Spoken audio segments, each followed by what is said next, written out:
Actually, I did write, in fact.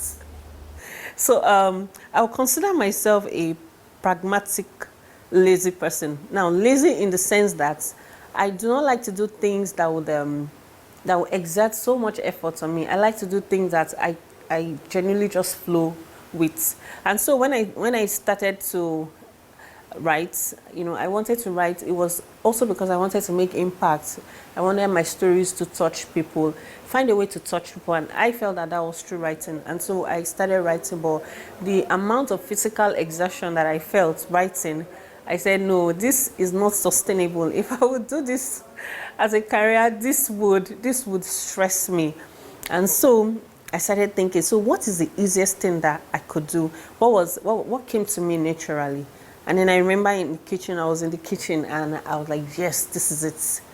I will, I would, I want to cook. But now there was a problem. I needed to also earn an income. And so I was like, okay, so I got my pen and paper because, of course, I'm a writer. So I write everything down. I'm like, okay, so what are my strengths? I like to cook. I know how to cook a little bit.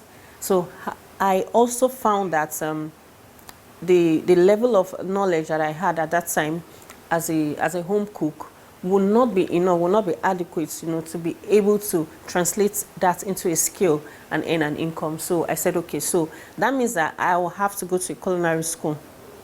Now, where do I find a culinary school? As at that time in 2010, in 2011, there were no culinary schools in Nigeria, at least the ones that I know in Abuja. Now, I knew that we had catering schools. We had all these schools where it's like this informal sector where you just go to the woman and then she teaches you a little bit of pastries.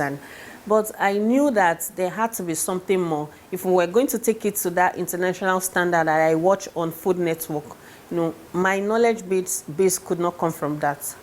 And that was when I discovered the problem, that we have a big problem in Nigeria. And that is that the food industry, the culinary industry in Nigeria was not formalized enough for people like us who want to gain knowledge. And,